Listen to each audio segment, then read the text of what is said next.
Hello, this is Everett Pierce, and this is part 3 to popular vote and electoral college. Now, today is November the 15th, 2016, and it's about 2:15 p.m. Arizona time. Now, that we have kind of covered a basic understanding of this. Now, if I was in place of Trump, it would say I was running for presidency.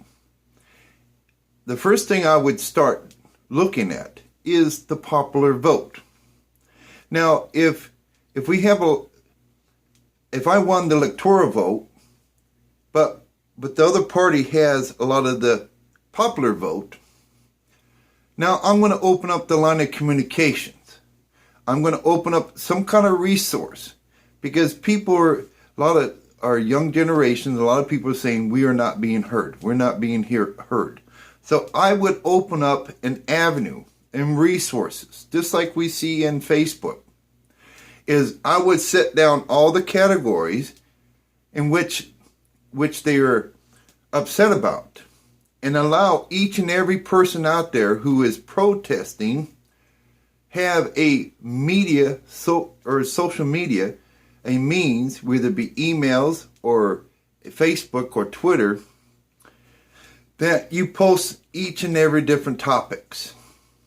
Okay, so, and then give them an idea, structure to how to voice their complaint, either for or complaining against. And then let them put some thought to it and voice it. So if it's about immigration, it's about this.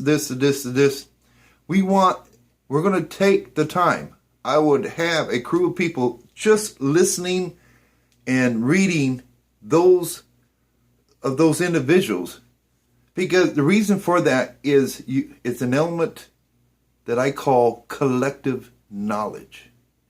Because you can't just write these people off as if everything they're saying does not have value. Collective knowledge has value.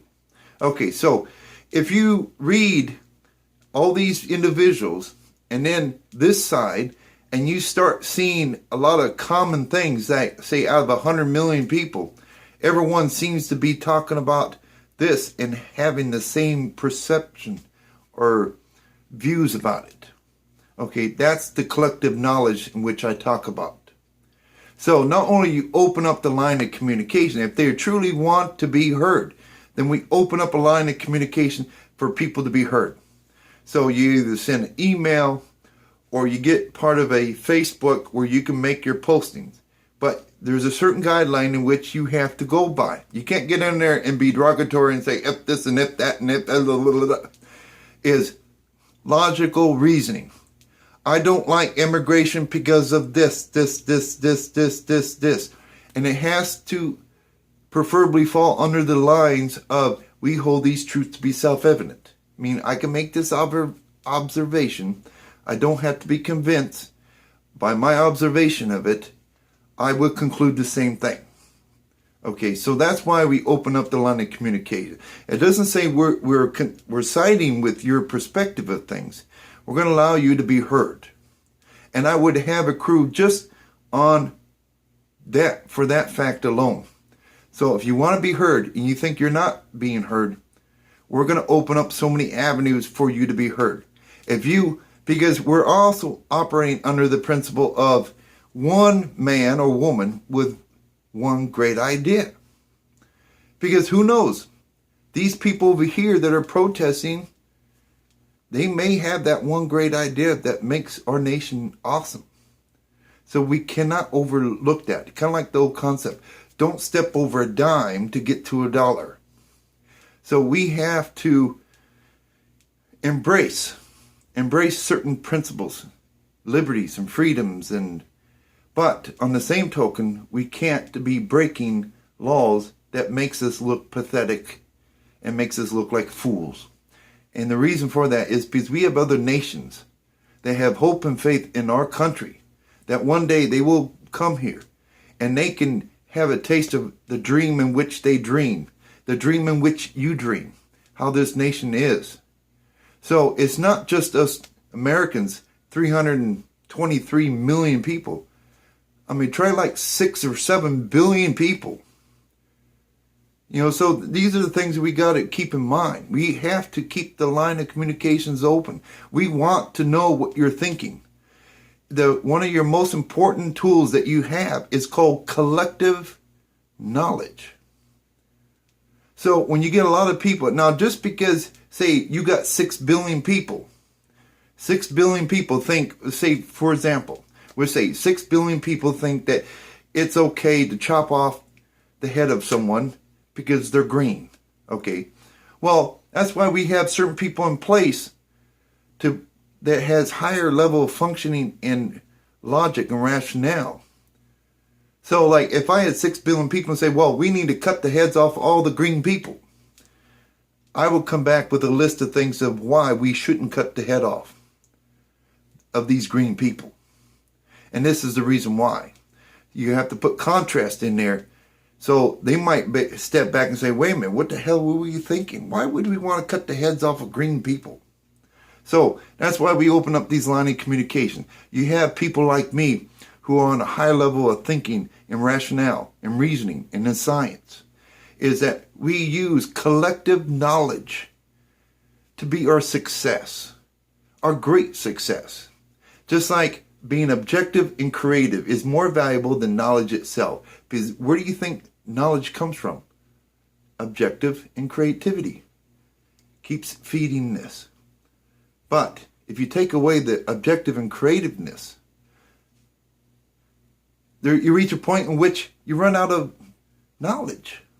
Okay, so that's why on this part 3 of popular vote and electoral vote is we still have to listen to each other, even if we don't like another person's perspective. When you take the time to understand say, Charles Manson, okay, and even though you don't like it, you're going to at least understand why you don't like it. And you will be able to identify anyone who's trying to take on the role of Charles Manson for self-preservation. So at least take the next stage. Instead of going like this, oh no, I don't want to hear it. At least understand it. Part of it is understanding one another. Open up the line of communication so we can use collective knowledge to conclude and come up with the best decision possible for all walks of life, of all people on this planet. We don't want to take the hope and faith out of other nations, where they have hope and faith of that picket fence and they coming over here, and because their nation is still under development and they don't like the way things are happening, and their hope is to come here and to remove themselves of it. And there's a lot of things going on. We don't want to be the ones that take their hope and faith away. We have to set certain examples and follow certain principles. And it breathes in hope and faith into all people. That's how we become successful. Collective knowledge and that's, who doesn't want to be successful? You are awesome until someone proves you otherwise. Until that moment you start believing you are less than being awesome, then your manifestation will start into a self-fulfilling prophecy, and that'll be your journey for the remaining of your life until you stop believing other people's conception or perception of you. Start being the awesome person that you are. I think, therefore I am. That's the reason for that statement. Now, identify and develop those skill sets. And you'll step back and say, wow, I am awesome. I like this. But don't be angry at those people that went out of their way to tell you to believe that you're less than awesome. Because it's easier for them to convince you to believe that you're less than awesome than it is for them to work at developing themselves to be awesome. So, just know when you reach that point, you're like, wow, I kind of like this. I like whatever it's talking about. Wow, you're going to wake up every day and you're like, okay, what can I learn now? What can I do today? Boom, boom, boom, boom. And you'll find yourself with more energy and adrenaline than the worst cocaine or methamphetamine junkie you'll find out there. You'll be excited to wake up every day. It doesn't say we won't have our setbacks, but you won't have to be dragged out of bed to do things, to want to do things, to see great things. So with that, we'll end it right there. This concludes part 3 in terms of popular vote and electoral vote. We have these systems in place to bring fairness, if nothing else, fairness to all people of the United States. And we were set an example because our next stage is United Nations We Stand. United Nations We Stand. And that's even going to be, even if that's such a word, awesomeness.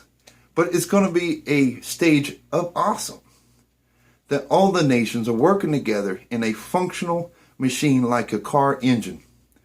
Just revving up, purring like a kitten. Working together. So with that, we'll end it right there. This is Everett Pierce on November 15, 2016. And it's about 2:30. Thank you. With Einstein 314.